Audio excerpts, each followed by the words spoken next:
Conceive, believe, achieve. This is former UFC middleweight champion of the world, Michael Bisping. Paddy the Baddy here. You're listening to Combat Sports UK. And you're watching Combat Sports UK. Good evening, everyone, and welcome to the Combat Sports UK podcast. I'm joined with Alex Haynes here. How you doing, mate? Very well, thank you. Happy to be here. You okay? Yeah, all good, mate. You can tell Taylor's off because this was thrown together last minute, wasn't it? A little Pretty bit. much. You weren't sure if you were doing it, and I wasn't sure if I was doing it, and no one had asked the question until you did. So yes. So yeah, we were. Clarification was needed. Fortunately, mate, we've not got too much to review for next week because there isn't anything really. No. So we're just going to focus on UFC 294 and everything that unfolded with that. So we'll jump straight into the main event, mate. What was your takeaway? Because obviously we had last minute changes to the main event. We had last minute changes to the co-main event. We discussed everything on the last pod with yourself, me, you and Taylor was all on there discussing it and going through the what could have been and what would be. And you kind of called this one, mate. So go ahead and take the wheel, and I'll just sit back in the loser's circle.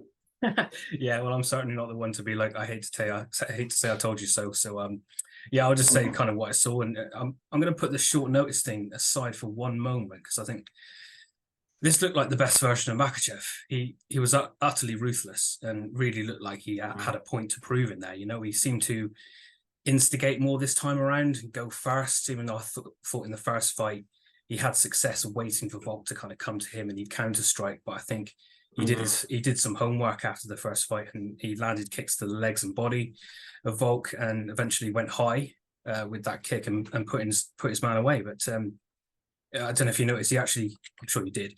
He attempted that high kick 1 minute into the fight. Volk kind of feints. Islam takes a tiny step back and launches a high kick that partially lands after glancing off the glove of Volk and then onto the head. So I thought it was then that Makhachev kind of changed levels, shoots, and I think Volk once again here displayed some good wrestling defense. I thought his head positioning was pretty good, and he did some decent work against the fence and in the clinch. But ultimately, once they broke, Islam pushed Volk back and landed that kick and rocked Volk's world. Makhachev he's a killer, and there are still some tough fights for him at this weight class, I think, but I think he remains champ for quite some time. So if there were any doubts, now there can be none. To me, it's always seemed like Makhachev he's had some unfair criticism thrown his way, and I think at times he's been underrated, and maybe that has something to do with the fact that he didn't have like the hardest road to the title. But even then, it should have been clear to most that he is the real deal. He is that good. I can understand those who made the argument for Volk in the first fight, even though I disagree. Those who picked Volk for this one, I was okay with that too. But it's clear as day now that even someone as great as Volk, they can't get close to Makhachev on short notice. No one is beating this guy on short notice. Nobody, and it will be extremely difficult for anyone to kind of beat him at all at this point. Even on a full camp. So. Yeah, that was kind of my takeaway. What did you make of it? I think it was. I obviously spoke on the last one and said, Volk's always in shape, and the weight's not going to be an issue to him, and I stand by that. Did he look as ripped and as shredded as normal? No, he didn't. But that you're only going to see a difference in that down the line. And we were a couple of minutes into the first round, so the weight conversation is irrelevant in regards to this. The last minute notice is kind of irrelevant as well, in my opinion, because I can't say on one hand for my reasons why Volkanovski can win the fight prior to the fight and then afterwards come out and argue against my own point. Yeah. The reality of the situation is that Alexander Volkanovski stepped in knowing he'd already gone 25 rounds with Islam Makhachev. He didn't need to necessarily plan. He'd felt what it was like in there. He knew what he needed to do to get the job done. The reality of this sport, mate, is that one moment and that can be it. And I agree with you. I thought Islam looked absolutely devastating. I thought he was superb. He had looked like he got that killer instinct right from the off. Early stages, I'm not saying you could see that it was coming because of course you couldn't, but Islam was looking like he was onto something special. He looked really sharp and really in control, other than, like I said, he had the takedown that was stuffed kind of controlled by Volk. But I think it's I don't want to take away from Islam, because I think, like you said, I think you put him in there with anybody in that weight class. I won't be backing against Islam Makhachev anytime soon. I think it's, when we look at Charles Oliveira, we've seen him go through Charles in style already. Is the rematch going to be any different? I think Charles was probably, a little bit off his game, but given what I've just seen Islam do, I'd be very reluctant to back against him. Gaethje, can Gaethje catch him and hurt him? Of course he can. Gaethje can do that to anyone. He just wiped out Dustin Poirier, for God's sake. So, the reality is Gaethje can do that, but Gaethje's probably not as well-rounded as Islam is. And I think, we've seen Gaethje get clipped in the past as well and put away. So, Islam's now, not only just in this fight with the kicks, but in the first fight with the hands as well. Islam showed he's not just a wrestler. He's a well-rounded fighter that can do everything and can do it all in devastating fashion. And it was almost a bit of a coming out party for me, I think. Obviously he's had that rise to the top, but like you said, it's not been littered with top names, has it? So, No. The big names have come, the win against Charles, the one against Volk. I'm not prepared to entertain any conversations about, he's beaten Charles and he's beaten a 145er twice. Alexander Volkanovski is one of the greatest fighters in the UFC at the moment. Pound for pound, there's no argument. I thought it was amazing, mate. Really impressed. Yeah, absolutely. So I wanted to talk a little bit as well, though, about, I wanted to kind of get your opinion on I think we go to Islam first. I mean, does he fight Oliveira next? Is there an argument for Gaethje? I mean, there probably is. That would be a fresh matchup, but I don't know. I mean, he was supposed to fight Oliveira for the second time. So do we do that? The Charles fight was obviously the planned fight, and Charles has fallen off and Volk stepped in. I think coming into the fight, everyone could see the reasoning and the thought process in Charles getting a rematch. I think, having seen what's just played out with Volk, I'm not as keen to see him in there with Charles again. I would rather see him going with Gaethje, because we've just seen what Islam Makhachev can do in a rematch. You know what I mean? He's not getting worse. People aren't closing the gap on him. If anything, he's just doing it in more destructive fashion. So, I kind of almost fear for Charles, as big a fan as I am of Charles Oliveira. And you know what, mate? Before this fight, I did say that I thought Volk might win, and I might have lent towards Charles, putting on a much better performance in a rematch. I'm done with that. Those days are behind me now. I'm not doubting Islam's the king, and everybody else better take the knee. Yeah. I mean, when we talk about the two, mate, whilst we'll stick on Islam, because obviously he was the victor. A lot of conversation knocking around about pound for pound. Thoughts? It's been declared, I think, as pound for pound number 2 below John Jones. Yeah. I know, we have this conversation, but what's your thoughts on it? Personally, I mean, John Jones is probably the best to ever do it, but he took that 3 years away, didn't he? He came back and he dominated Cyril Gane. Yeah. Is that enough to put him back to that kind of? I mean, well, it is enough, because obviously it's happened, but I don't know if it is enough for me, to be honest. I think because Makhachev's been so active, so dominant, and he's beaten one of the best fighters that we've ever seen twice in a row. I think that Makhachev deserves that number 1 pound for pound spot right now. What about you? It's a tricky one, isn't it, mate? Because you hear different people talk about the pound for pound rankings and what the criteria for it is. I've listened to many other outlets, give their opinions on it, and some will say, it's what have you done for me lately kind of thing, and it's not set in stone. Islam could move to number 1 now, and then if John goes ahead and beats Stipe in November, then he moves to number 1 again, and that's kind of how it should work. I get that, and I think Islam's got a hell of a shout at being number 1. The only thing I would say is my personal take on the pound for pound rankings. I think the same applies in boxing, is that the pound for pound number 1 fighter in the world should be the best fighter in the world at any weight. And for me, until he's retired and gone, that will always be John Jones. Yeah. So I have a hard time, as long as John's active, I have a hard time putting anybody else above him, but that's just my opinion. But Yeah, it's you're an totally right, interesting topic, isn't it?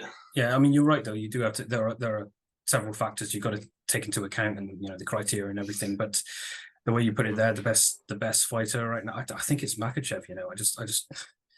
I honestly believe that it is, and I still think that I can't take anything away from John Jones, but he did have that massive layoff and laid on Cyril Gane for the duration of the fight, and I get it. what does he do against I'm not that excited about the Stipe fight, to be quite honest with you. I think he does beat him, but if he beats Stipe, is the ultimate test for John Jones going to be someone like Tom Aspinall, the up and coming Tom Aspinall? I think that might actually be the fight that kind of proves it all, really. Yeah, I agree. I think Tom's John's biggest test. I think it would be a shame to see him walk away, even though I think he will. I wasn't actually overly impressed with him in the Cyril Gane fight. Not that he did anything wrong. He did what I kind of expected him to do, but carrying the extra weight didn't look great to me. Whether that's because he kind of knew his route to victory and maybe being a bit heavier was the key or not, but we're jumping a couple of podcast weeks ahead here, mate, because we'll be doing a big review of that coming up. Yeah. So I just want to pull us back to what we were talking about with Volk. Obviously the press conference afterwards. It's funny because we've never really heard him speak like that. No. He's always been very game, very macho, very. It is what it is. We'll crack on. We'll do this. We'll get straight back in. This was different. This one really hurt him. But I think it wasn't necessarily the loss in the ring, in the octagon. Sorry, I think it was more. He's obviously got things going off, and again, I don't want to take away from Islam saying this, but it makes me wonder whether Volk's reasons for taking this fight were the right ones.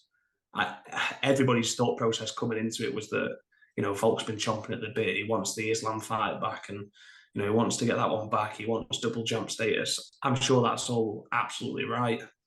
But for the first thing for him to kind of go to in that conference is to say, I need to be kept busy and I need to be, back in there. Like, it doesn't seem like he's necessarily enjoying it. It seems more like it's something he needs to be doing right now. Yeah. And it's not for financial reasons. It's just that fighter mentality that not, unless you are one, none of us will ever fully really understand it. Yeah, watching that presser was quite tough for me, and I found myself getting emotional when I was listening to him speak, and he said that he needed to take that fight as he was struggling and not doing so well when he's not fighting. And then he gets emotional in the post-fight presser, and like you said, we've not really seen that from him before. And hindsight is 2020, isn't it? And it seems that it was not a good idea maybe it wasn't a good idea to take the fight. Did he take it for the wrong reasons? Did he take it because he's in that spot where he's just like, I need a fight. He gets that call, he takes it. I think a lot of people were kind of romanticizing the idea of Volk coming in and winning this, but it doesn't look like that was ever possible. And I don't blame you. The guy is amazing. But this is what I mean, though, mate. I mean, for me, and we've got to be careful that we're not taking away from Islam, because that's not what I'm doing at all. I think no. Any version of Volk, I think Islam beats on that night. I just thought he looked spectacular. But I agree. Yeah, I agree. It does. It makes me worry about where Volk's at right now, because you're top of the mountain. You're the champion. You've just had an opportunity of becoming the 2-time champion. You should be on cloud 9. And the fact that he's got so many demons, if you like, wanting to get him back in there, it's like you said, it's almost like he took this fight because it was offered and he needed it, not because the opportunity came up and he knew he could get it back and he wanted to. He said all the right things during fight week, but after the fact, when you come out and you hear how he's kind of feeling inside, it makes you wonder whether the head was in the right space to be maybe taking this fight. And I think against someone like Islam, if you're not at 100%, that's exactly what's going to happen. Yeah, so I think maybe you're like me in thinking that a fight against someone like Ilia Topuria in January is probably a bit soon. And do you know what, mate? I'm actually concerned for the Ilia Topuria fight, full stop. Yeah. Right now.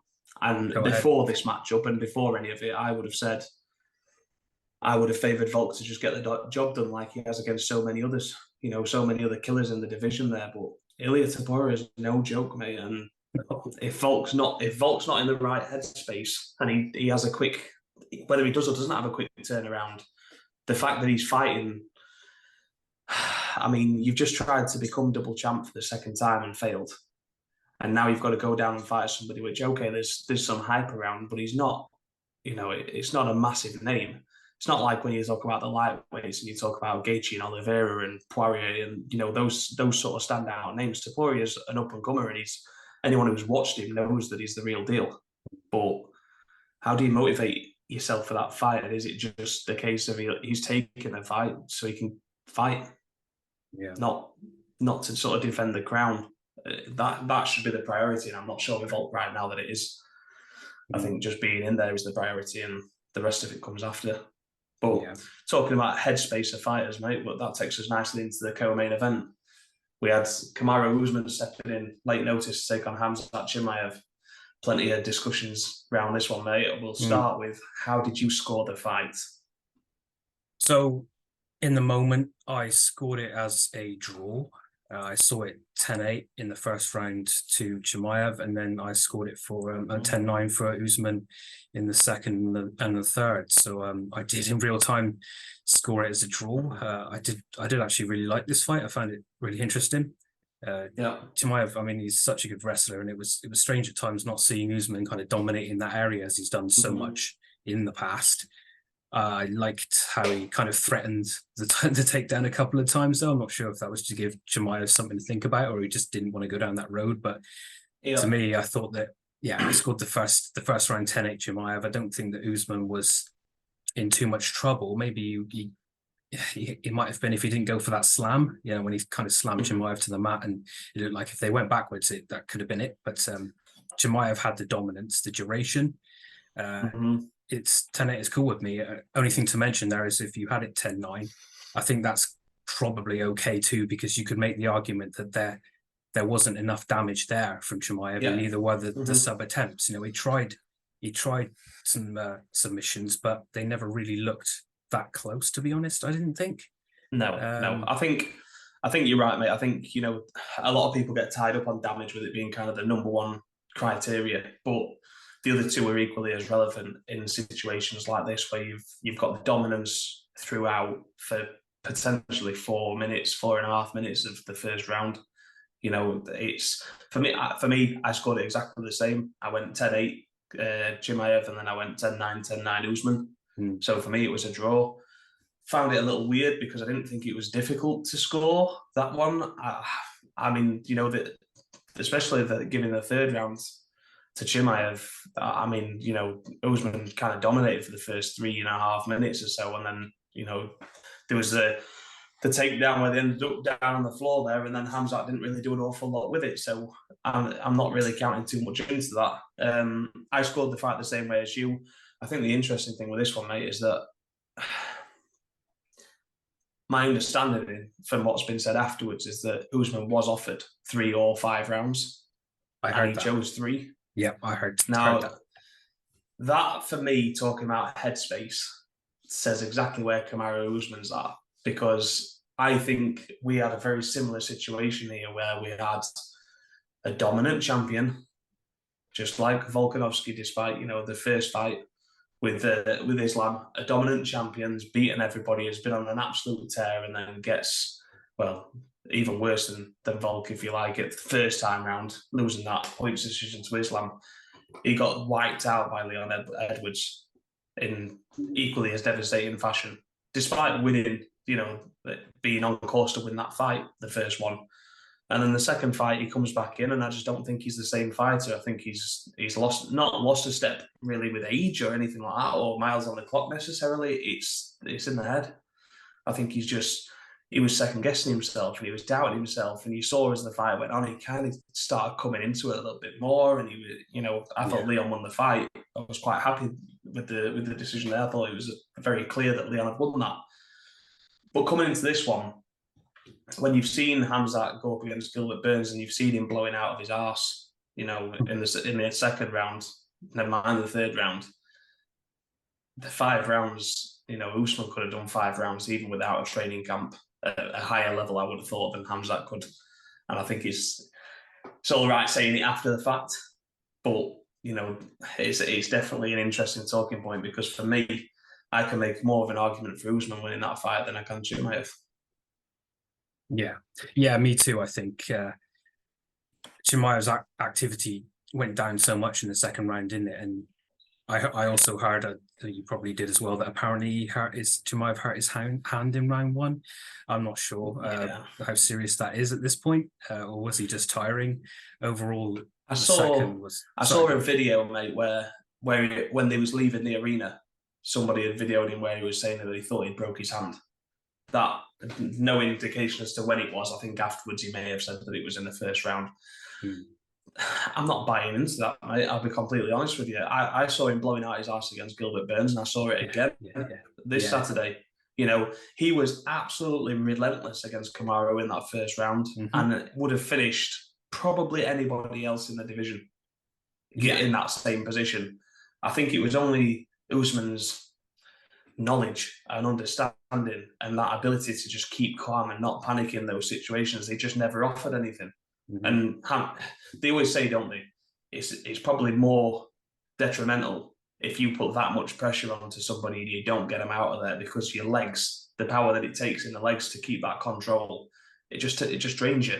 And when Khamzat came out for that second round, I thought, he's fucked.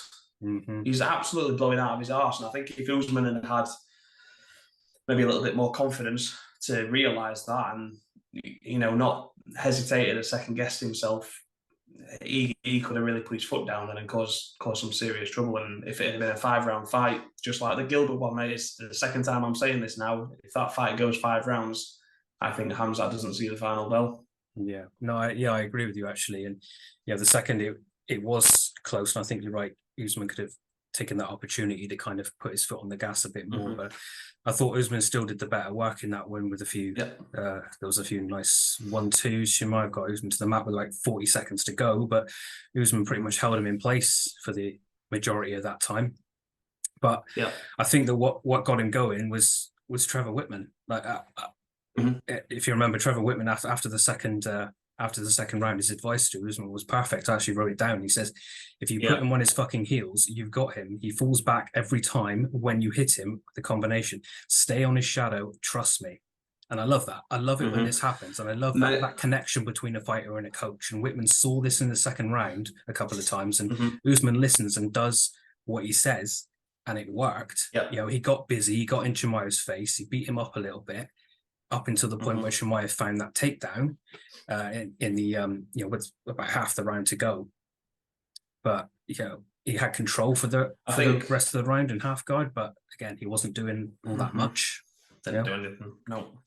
No, I mean, it's great that you wrote that down, mate, because I did the exact same thing as you. I didn't write it down because you know there's levels to this, and you've done all the notes, and I'm just sat there trying to remember what he said. But yeah, I picked up on it as well, and that it was exactly what he needed to hear, and you kind of saw him growing into it. And like I said, I think if they come out for a round 4, I think you see Usman take over. I really do. And raises questions, mate, because for me, let me ask you this first before we move on to it. If Kamaru Usman comes through that and gets his hand raised, does he become the new middleweight champion next, in your opinion? Given the fact that he's already beaten Sean Strickland once before.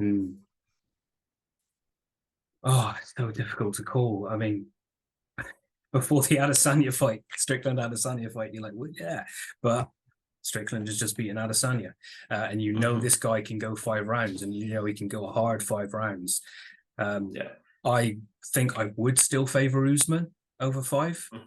I think that he would kind of eke out a decision win, and I think that his striking and his pressure would be quite a lot for Strickland to take. I mean, like with Adesanya, he's not kind of a pressure fighter, is he? He's not a combination puncher.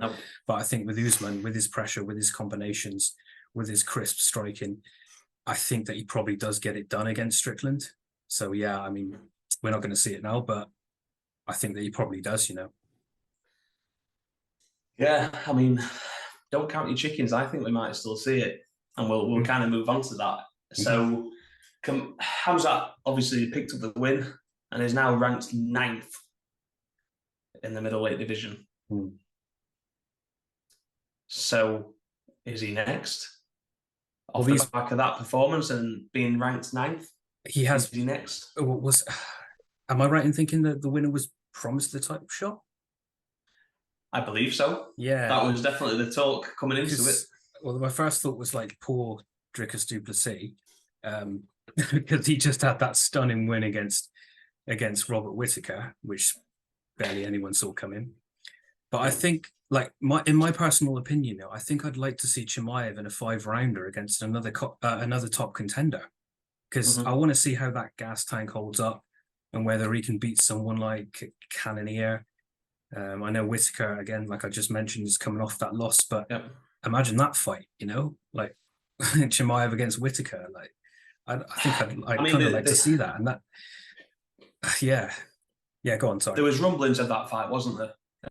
Whittaker and Hamzat, and it never really came to fruition. But here's my stance on it, and you can jump in and tell me what you think. For me, off the back of that performance, off his record and wins to date, and the resume that he has in the middleweight division, nobody else gets a title shot. No. Hamzat's getting it for one reason and one reason only, is because he's a star. He's a big name. And yeah, that's a good point. I honestly, my takeaway from this, when the fight finished and I had time to kind of digest it, I thought, I want to see Dricus going with Sean Strickland next. Yeah. Either remake Hamzat and Usman and let's have a rematch, or remake the Paulo Costa fight. Because you're right, I've not seen enough from Hamzat to think that he deserves it. And I mean, Sean Strickland certainly agrees. I don't know if you saw his comments, but he basically says he's done fucking nothing to earn it, in typical Sean Strickland fashion. But that's where I sit on it. I don't think Hamzat deserves the title shot next. I think if you beat Robert Whittaker in this division, you're next. Yeah. Because Robert Whittaker has always been the guy. If you beat Robert Whittaker, you're in. Well, just because put it this way, if Izzy was still champion now, I think they make the Dricus fight. Sure. I don't think Hamzat gets this. No, I think you're right. I think it's the concept of having Dricus and Sean Strickland as title contenders when, let's face it, neither are massive names.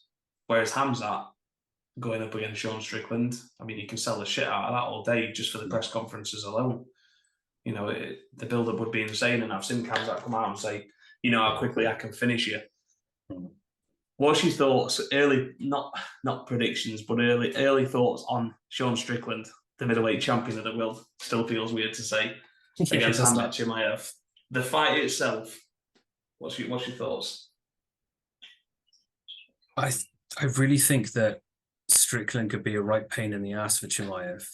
I think that there is a big chance that Chimaev could wrestle him and get a finish in the second, third round, something like that. But if he doesn't kind of push that pace and push back against Strickland's pressure, I think that you're going to get another kind of Strickland clinic. I think that he has a really good chance of kind of shutting him out a little bit and kind of not doing exactly what he did to Adesanya. But like I said before, he can go that hard 5 rounds, and I think that he could cause Chimaev problems if they do get into the later rounds, because it's like we're going to be doing 5 here. So unless he finishes him early. Yeah, I'm glad you said that, because that's kind of how I'm feeling a little bit, mate, to be honest. If I was asked to put money on it now, I would put money on Hamzat. But I'm not sure. I'm really not sure. And it's one of those, isn't it? It's one of those. Because he could come out of the gate. What we've just seen. Yeah, he could fly out of the gate like he always does, and pick Sean Strickland up, put him to the mat, wrestle him for a bit, find a choke. He could do that. But if he doesn't do that early, he could be in a bit of trouble. I mean, people are always talking about how good Sean Strickland's grappling is, and none of us has ever really seen it, because it's not what he does, is it? But a bit like when you look at what Trevor Whitman said and how Kamaru kind of went for that, all right, Strickland maybe doesn't carry the same pop or the same power and doesn't have necessarily the same presence, but he put Izzy on his arse, and popping that jab out consistently for 5 rounds could cause Hamzat some trouble, especially if you start getting some stuff off. I think I don't think any of us 3 months ago or whatever it was would have said that Sean Strickland would beat Hamzat Chimaev, and I think it's just amazing how there's a consideration there now. Yeah, and it's just weird where this division's at, because you've got, like I said, you look 6 months back even, and you go, right, Robert Whittaker's going to get beat by somebody that's not named Israel Adesanya. Izzy's going to lose the title. Hamzat's going to fight Usman and kind of scrape through. And Sean Strickland will be the middleweight champion of the world. I mean, if you predicted that, you're a very, very rich man or woman. Yeah. But we'll move on from that one, mate, because, we could talk about it all day. And we'll go into something else that was a little bit chaotic. Johnny Walker and Ankalaev. Yeah. Sorry, I'm going to stop you there. I think this might be a good time for a break, but we can come back to that as soon as we're back, if you like. Yeah, no worries, mate. By all means. Excellent. Well, we'll call it there then. We'll jump onto a quick break, and we'll be back in a moment. Stick with us. In Combat Sports UK. Okay, welcome back, everybody. Short break there. My timing was slightly off, but Alex pulled it all together and saved us from an embarrassing little moment there. So we're going to move on to the Ankalaev and Johnny Walker fight, mate. Go ahead. Oh, well, it was a bit of a shit show, really. So we're talking about the same doctor from the prelims who tried telling Henry that he didn't get kicked in the balls, but, yeah, that's neither here nor there. I'm all for protecting fighters, but I don't even know about the protocol for this one. I guess the doctor heard something he didn't like, or Walker wasn't able to answer his questions after the illegal knee. But in the heat of the moment in this one, and I've heard other people say it as well, that English is his second language. Maybe something got lost in translation. There did seem to be some confusion for sure. I know Walker came out and said that he was asked like what country he was in, and said something about being in the desert, and you've seen all the funny comments about that. Oh, he's not necessarily wrong, all that kind of stuff. But you have to kind of raise the point about the rules around the knees to the head of a downed opponent in the in the UFC. They're a bit sketchy too, and at times, and whether it's a hand down, a knee down, 3 limbs, what's intentional, what's not. It's not really a great rule. It's not always clear, and I think that we saw one in Mo's fight, didn't we? Yeah. Was it in Mo's fight? I think when he was kind of backing up and put the hand down and lifted the hand up. It is a bit of a blurred lines there. I mean, this one for me is pretty clear. I mean, the knee was thrown with intent, and it was thrown at in an illegal. It was a legal shot if you consider the fact that Johnny wasn't down, but he was very clearly he was. For me, the UFC were in a bit of a sticky position, because I'm sure had there been no rules, regulations, or so much work getting this sport to where it is today, they'd have just said, Johnny, you good? Yeah. Magomed, you good? Yeah. Right, fight. Let's just continue. But they've got doctors in to do a job. My issue with it is this. When you look back to that knee landing, it looks like it lands significantly. It looks like it's quite a clear, heavy shot. Yeah. But Johnny Walker looks absolutely fine. He's even sort of beckoning to Ankalaev saying, the hell was that? He's very clearly aware of what's going off.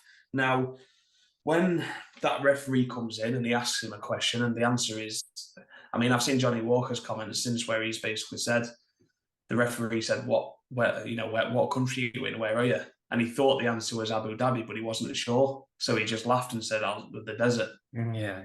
In Johnny Walker style. Kind of, but anyone who's seen any Johnny Walker interviews or anything else, he's a quirky character. He's a weird kind of guy. Exactly.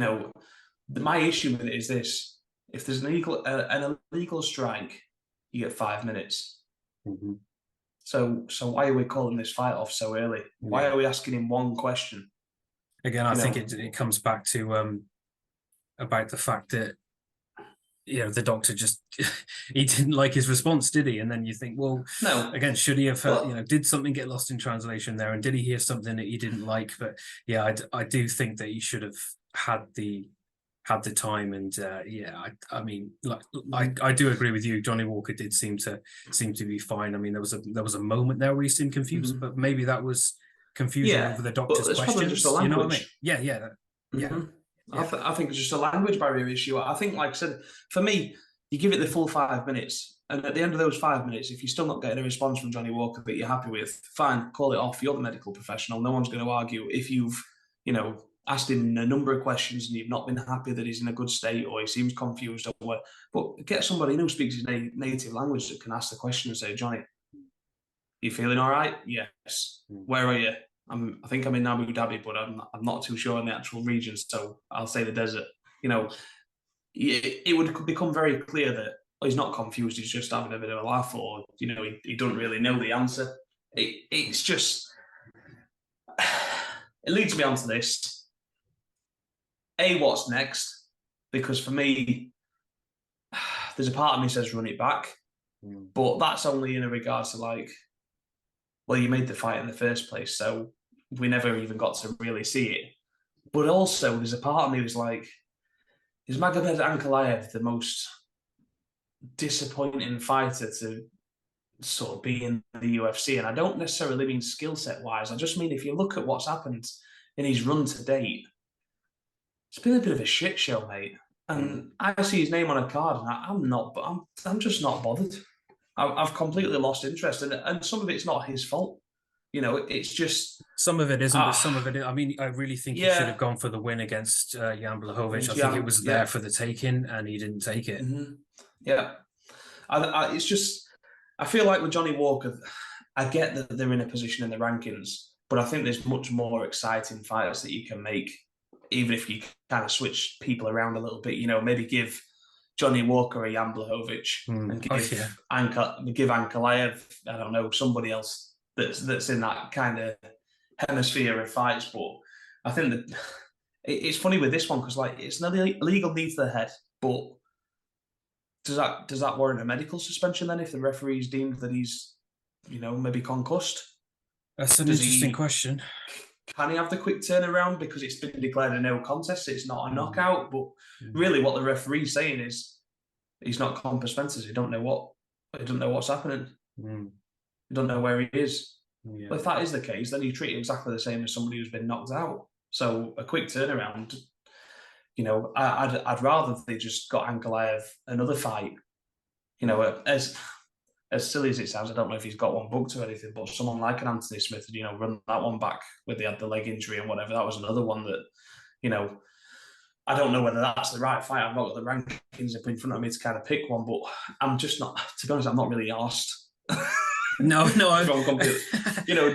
at least with Johnny Walker, he's kind of got a limited skill set that he's trying to round out, but you can get something explosive out of him. Yeah. And with Magomed Ankalaev, I kind of struggle seeing that. Whoever he goes in with, unless you're a diehard MMA fan that can kind of justify the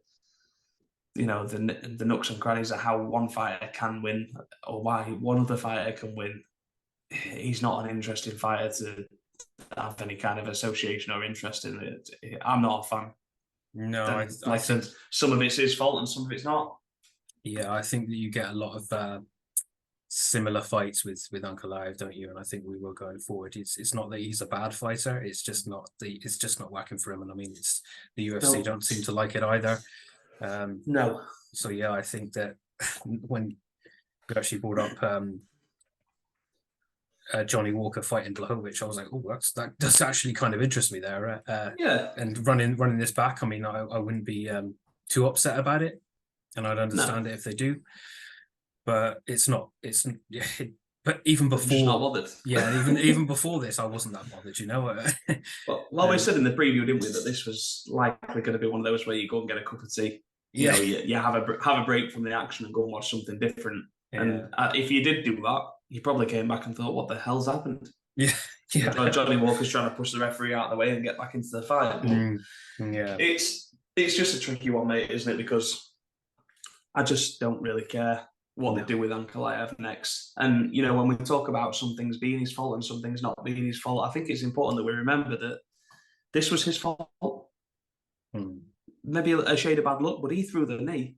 He threw the illegal shot. Yeah. The fact that the fact ended in this way, it's still his fault.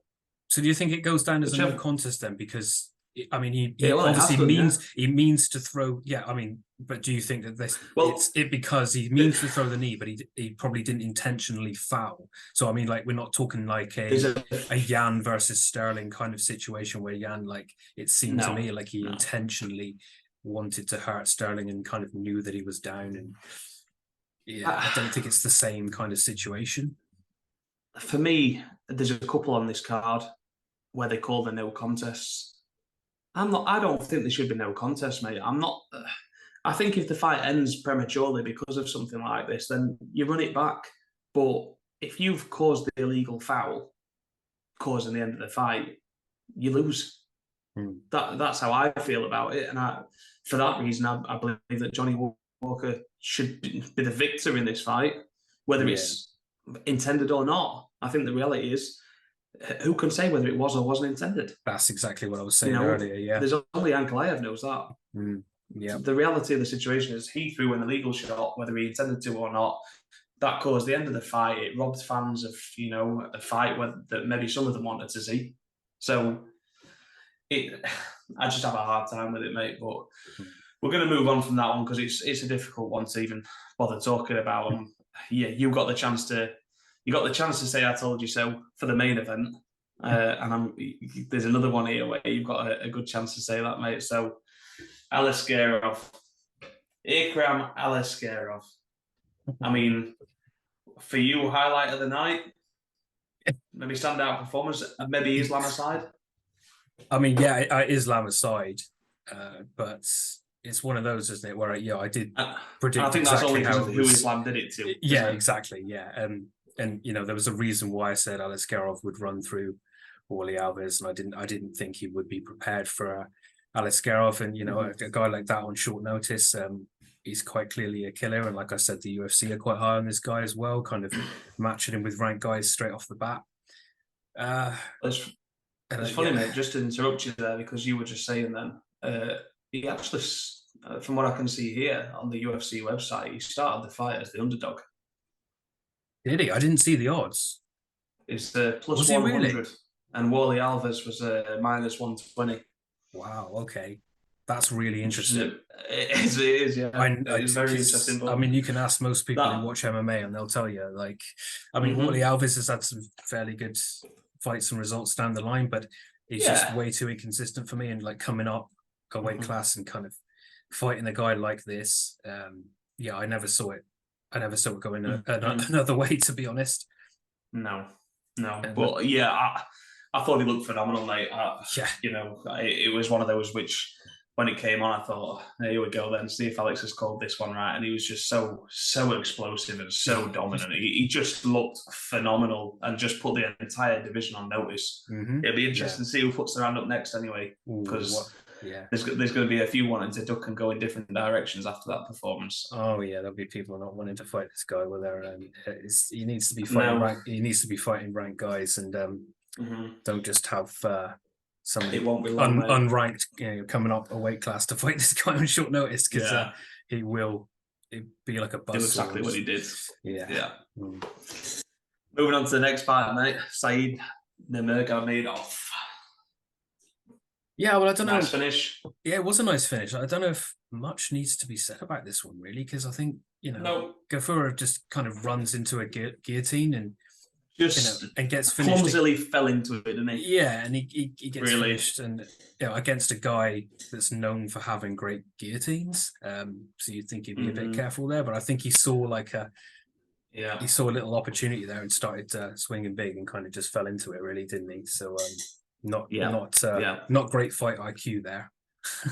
No, but the closing card on the prelims, mate, was our very own Mo Mokaev.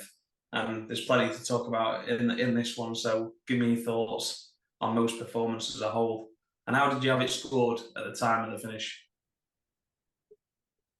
So, I mean, it maybe not Makayev's best ever performance, but he gets it done with the arm triangle in the third, and he advanced the position really nicely there to get the choke. Elliott did have some moments, but it was largely a fairly simple Makayev win. I mean, the biggest name on his record so far.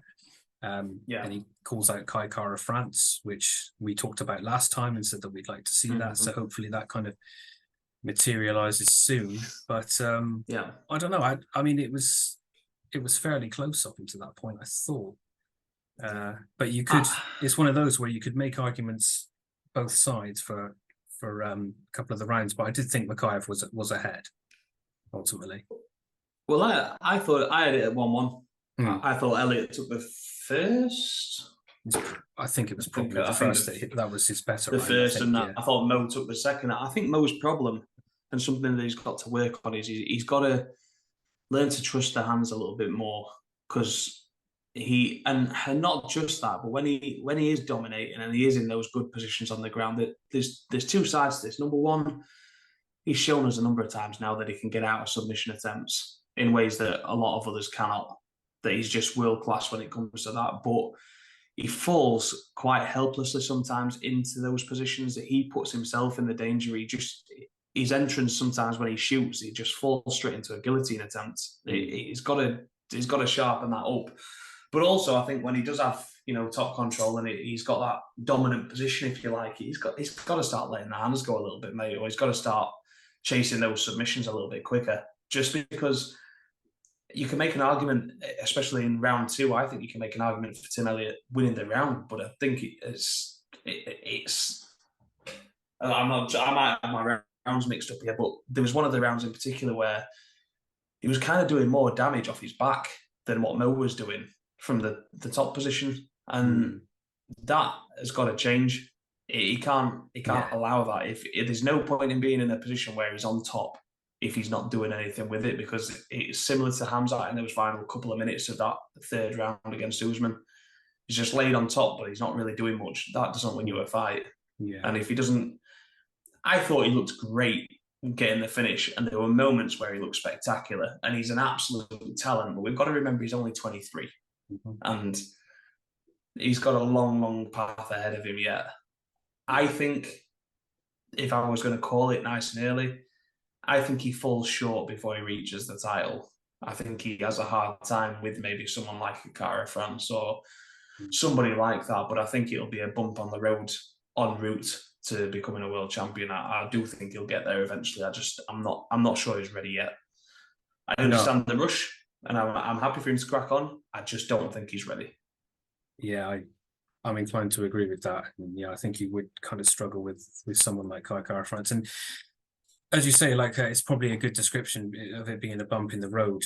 I think it would be a really good kind of learning curve. And we say that you never really reach your potential unless you learn those lessons. And you've got exceptions like John Jones who just doesn't lose. But I think a guy like Makayev is probably going to learn a lot of lessons coming up. And young guy, all the talent in the world. Think he can do it, but yeah, he is a long way off it. Yeah. I mean, you touched on it earlier on, mate, but Victor Henry, we'll just quickly touch on that one, because obviously that was another situation with a doctor, and I've listened to a couple of outlets talking about this, and no one's really said what I'm going to say here. If I went to see my doctor for ball ache, or a kick to the nads or whatever else, and it was really hurting me, and he said to me, you got kicked, but you didn't get kicked in your nuts. You're faking it, basically. Yeah, I'd rip his fucking head off. I honestly would. I mean, imagine being in that much excruciating pain for some little dick to walk in and basically say to you, the professional fighter, "Get up, mate. You're faking it." In essence, it's mad. I know those weren't the words, but I think the fact that it was the same same doctor that we had in the Johnny Walker incident just highlighted that this guy shouldn't be near this sport. He's obviously not cut out for it. It was a clear nut shot. You could see it on the replays. It looked like it hit the cup and then the cup probably rode up, and that's what kind of caused the issue to me, because there was a point where they froze the screen and it kind of showed it looking like a legal shot, but when they just backed it up one little clip, you could see that it was straight up the middle. So yeah, and I think the way that he fell and the way he went down tells you everything you need to know. That wasn't a man in pain from a leg kick. That was a man that took a shot to the jewels. no, and sometimes those yeah. ones can be the worst, can't they? The kind of ones that kind of glance up at the cup and push it in a certain direction. Yeah, something gets caught. Those can be the worst ones, and only Victor Henry knows how much pain he was in there. But there's no way he was. Well, for me, there's no way he was milking it there. I mean, it looked and sounded really bad, like it was a really visceral reaction. And I believe he went to the hospital after as well. So I think he was throwing up in the back, wasn't he, as well? Yeah. I heard that as well. Yeah. I think we had one, didn't we, a couple of weeks back? It was, who was it? Took the shots to the back of the head. Like a ground and pound, but the back of the head. Brundage? Not Cody Brundage. Oh, I know what fight. It's escaping me now, anyway. But I know which one I'm on about. Yeah. But again, he chose not to carry on, and you can't say whether he was or wasn't. But that one there looked a little bit suspect, maybe, because he was getting his ass kicked for the first however long, and then was getting absolutely dominated and ragdolled all over, and then the illegal shot lands, and you can kind of see why that would look that way. This one had not even really got off the ground in regards to it wasn't a dominating fight one side or the other, and we're here with a no contest again. And like I said, for me, he threw an illegal shot. Okay, it wasn't with malicious intent, but for me, you don't walk away with a no contest when you've just practically kicked someone's nuts off. It's just too much. I mean, I'm just looking down the card here. I mean, Dumas picked up the win. He struggled a bit. That was a tight competitive knock in some aspects. He took it unanimously, but I thought it was a bit closer than what they maybe said. One I did want to touch on was Mike Breeden and Anshul Jubilee, because I thought Jubilee showed that he's got skill. And I think he was missing the other part that you need to be successful in this game, which Mike Breeden has got, which is that bit of crazy inside of him, because he's definitely got that. He was like a ship that wouldn't flush. I mean, he just wouldn't go away, would he, mate? And I mean, when he started barking at Jubilee and shouting at him and screaming, chanting USA and everything else, I honestly, my personal opinion, they never really said it on the commentary as such. Maybe they were trying to be a bit more delicate with it than what I'm going to be now. His arse fell out. He was winning the fight. He was looking comfortable. He even looked like he'd hurt Breeden a couple of times, and then it was like a switch just went in Breeden's head, and he went. I was watching it with a mate of mine, and I said, "There's no way he's getting him out of here now, because he's just mentally, he's gone.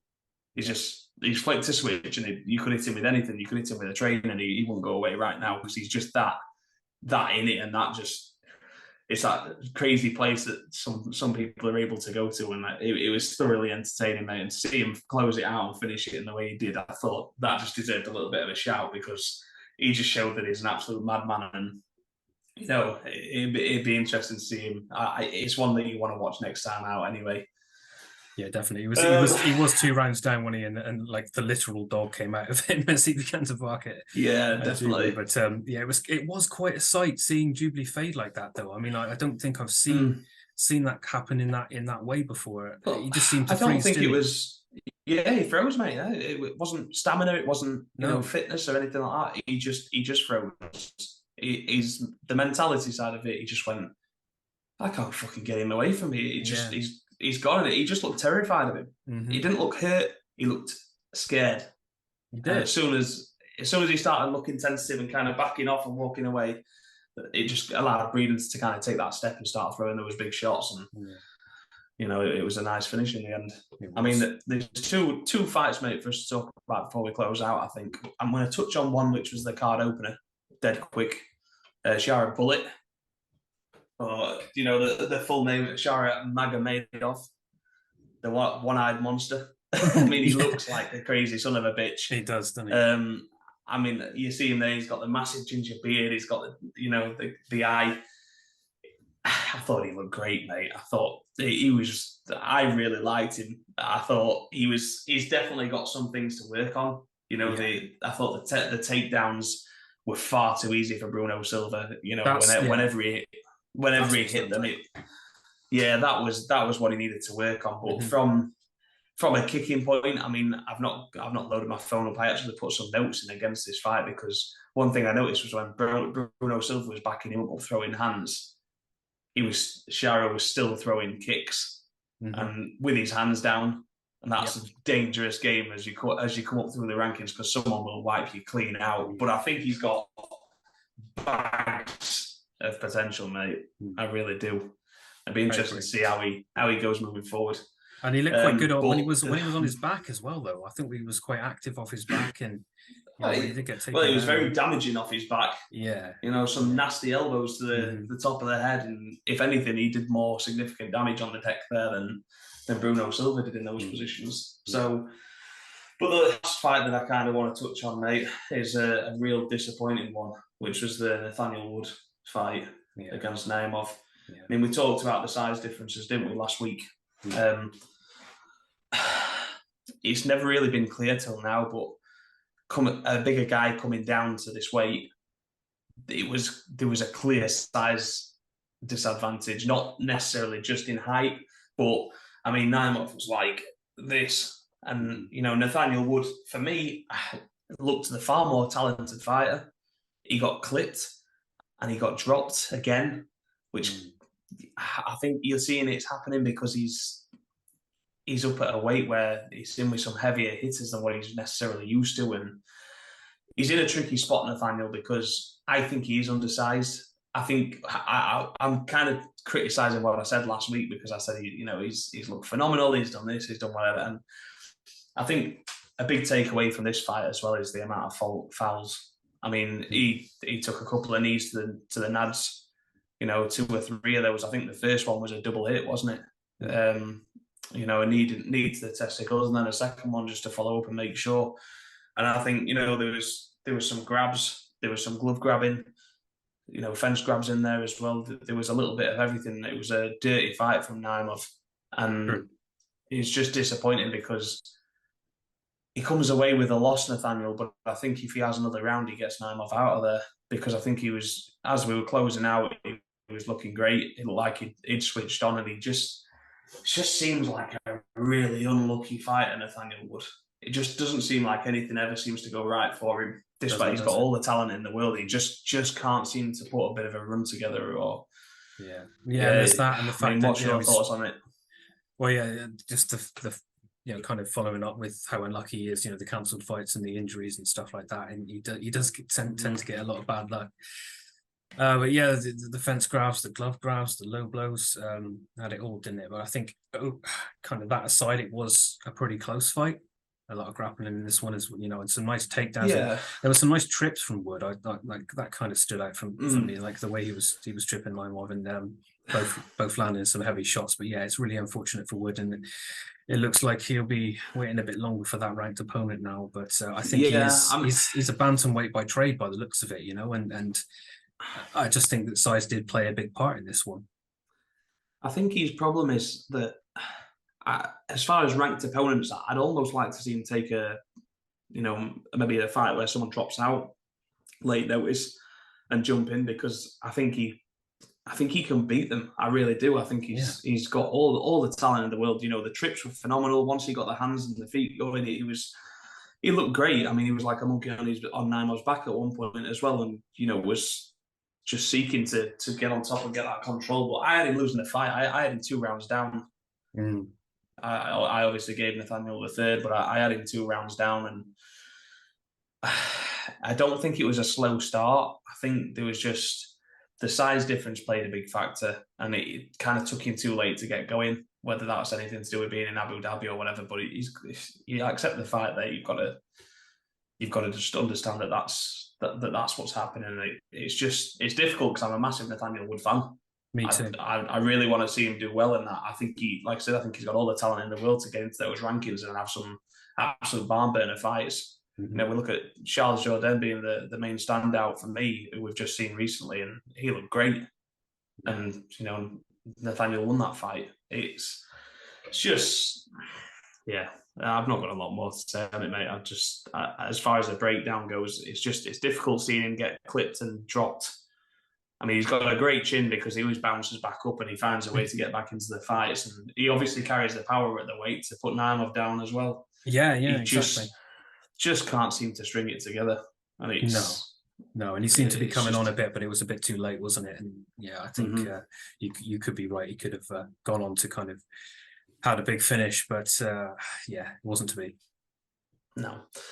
But overall, as a card mate, what did you think? Because I'll be honest, the mate that I had come around and watch the fights with me, because of the time of day that it was on, you know, not Vegas kicking off at, you know, going on till early hours of the morning.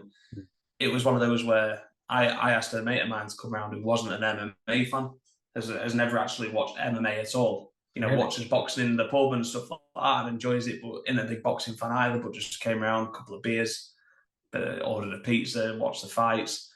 And he really enjoyed it. But for me, I was a little bit like, I was watching the card and I'm thinking, this isn't quite what I'd hoped it was going to be for an introduction to somebody to MMA. It just seemed to be missing a little bit of a spark. Maybe that's because a couple of fights were robbed from us early, and you know we didn't get those outcomes that we were kind of hoping for, or you know the fights that we thought were going to be barn burners didn't quite live up to it. But as a whole, UFC 294, what were your thoughts? Oh, it was a bit weird. I mean, it's not the best card. It's not the worst card. I just think that it's interesting that you say that you kind of had a friend that is not used to watching MMA kind of check it out and think, oh, it's really, really good. But I think if you're not an MMA fan and you're watching it for the first time, you see 294, there was a lot going on as well. You know what I mean? Like entertainment wise. And hard to understand it as well. Yeah. There was a lot of... Yeah, and if you're like a diehard MMA fan and like us, and you're basically watching every card and every fight, it wasn't the best card because it's disappointing when you see, you know, a lot of fouls and weird decisions, and the card was, you know, falling apart, and there were some great moments in it, but it just overall it didn't strike me as one of the great cards. You know what I mean? Yeah. So it was funny because like before the event started up and everything, we were having a chat about it, and I said, you know, one of the things I love about the UFC in particular is that, you know, if you're comparing it to boxing, there's a massive gap between fights in the boxing. You know, the UFC is just roll one out, get the fight over, interview, off, next one's in. And it, even on the pay-per-views, it runs very much like that. But with this one, that for me is one of the things that makes it so great to watch, because it's just one fight after another fight after. It just ticks and ticks and ticks and ticks. And this one stalled. The momentum of it stalled on a number of occasions, whether it was the fight stalling, whether the referee not taking a point off, because that never happened, but you know, having discussions about taking a point off and stopping the fight for illegal shots, and then doctors coming in and asking him where he is, and it just had a little bit of everything, but not. It all affected the running of the show, and it just seemed like it never really got going for me. This one, up until there was a couple of great performances in there, but I think Islam needed to put that stamp on the main event. I think it really needed that, because even the Usman Chimaev fight, as close and as interesting as it was to watch, wasn't necessarily, I don't think, as fast paced or as dramatic as what maybe some of us have thought it was going to be. Yeah. So yeah. It was just good to see, not good to see as a Vault fan, but it was good to see Islam absolutely cement himself at the top of the 155 division, and I can't wait to see what's next for him, mate. Yeah, me too. It's a really exciting time for him. Mm-hmm. And on that note, I think we'll call it there. There's potentially we'll see what the hierarchy above us suggests, but there's potential that there's not going to be a podcast next week because there's no UFC. Obviously, we're back the week after that. We've got Derek Lewis and Gelton Almeida in Sao Paulo, which is an interesting one for us to dig our teeth into as well. Obviously, Curtis Blades was set to be headlining that, but pulled out for unknown reasons. So, yeah, on that one, I think we'll leave it there. Thanks, Alex, for joining me, and No we'll problem catch at you all. next time. Really enjoyed it. Thanks, Before we guys. do sign off, head over to social media. You get onto the YouTube channel, like, subscribe, drop us a comment, give us a follow, and head over to Twitter, TikTok, Instagram, Facebook, everywhere else you can get Combat Sports UK and find us on there. Thanks Awesome. very much. Cheers, everyone. Cheers, mate. Ta-da.